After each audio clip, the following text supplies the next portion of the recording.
Have you ever felt like you know what to do but just don't do it? That's what we call self-sabotage. And today, I'll show you how we can break the cycle. But first, we need to understand the reason self-sabotage happens. Because it's not laziness, it's not that you're trying to hurt yourself, but self-sabotage is really self-protection. In other words, it's your brain saying it would rather stay in the familiar or comfortable space rather than risk judgment, failure, or change. So today, we're going to see how to stop self-sabotaging ourselves so we can live better, fuller, and more enjoyable lives. Go ahead and grab yourself some coffee or whatever your favorite beverage is, and we'll sit down and talk about it here on A Different Choice. Roll the intro. Oh, you gotta love yourself. Yeah, you gotta love yourself. Hey, you gotta love yourself. Just letting you know, you got to love yourself. Self-sabotage is one of the quietest and trickiest battles a person ever fights. It rarely announces itself with noise. It doesn't kick down the door, but it whispers, it nudges. It hides inside habits that look harmless and thoughts that feel familiar. It disguises itself as just how I am, when in reality, it's the internal resistance that rises whenever you get too close to becoming who you were always capable of being. And the strange thing about self-sabotage is it doesn't show up when you're failing. It shows up when you're growing. It shows up when you're healing. It shows up when you're finally stepping into something that's better for your life. It's the internal alarm system that goes off, not because something's wrong, but because something is changing. Self-sabotage is the mind's attempt to protect you from the unfamiliar. See, the brain loves patterns, even painful ones, because patterns feel predictable, and predictability feels safe. So when you start moving toward a healthier relationship, a stronger discipline, a new opportunity, or a higher standard, your mind sometimes panics. It says, we've never been here before. Let's go back to what we understand. And suddenly you find yourself procrastinating, overthinking, withdrawing, picking fights, shrinking back, or numbing out. Not because you're weak, but because your old identity is trying to keep up with your new direction. Self-sabotage is not a sign that you're broken. It's a sign that you're evolving. It's the friction that happens when your future self, that's who you're going to be, starts pulling away from your former self, who you are or who you were. It's the tension between who you've been and who you're going to become. And if you don't understand that tension, you misinterpret it. You'll think something is wrong with you, when in reality, something is waking up inside of you.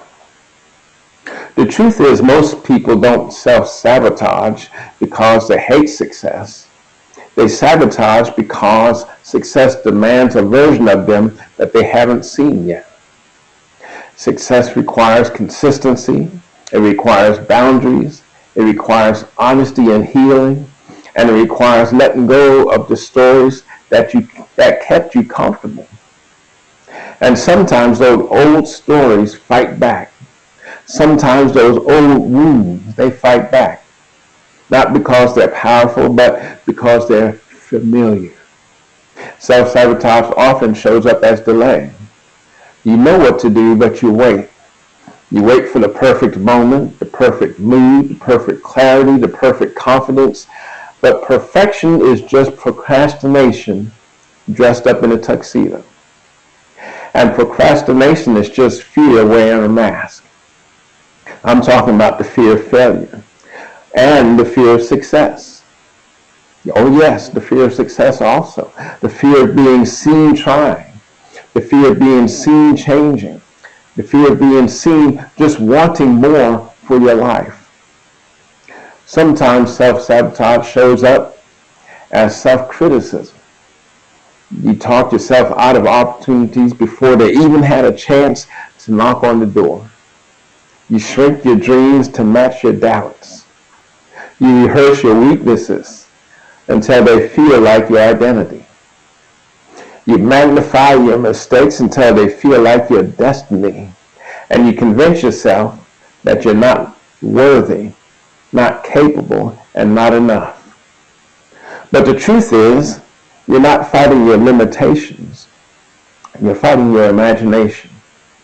You're fighting the picture of yourself you've carried for years, even though life is trying to hand you a new one. And sometimes self-sabotage shows up as relationships. You attach yourself to people who confirm your insecurities. You tolerate environments that drain you. And you stay connected to the voices that keep you small. Not because you don't deserve better, but because better feels unfamiliar. And unfamiliar feels unsafe. And when you feel unsafe, you settle for the predictable pain instead of unpredictable growth. Does this sound like you? But here's the good news. Self-sabotage is not a life sentence. It's a pattern. And patterns can be interrupted and changed. The moment you become aware of your self-sabotage is the moment you regain your power. Awareness is the first crack in the armor of old habits. Awareness is the beginning of freedom.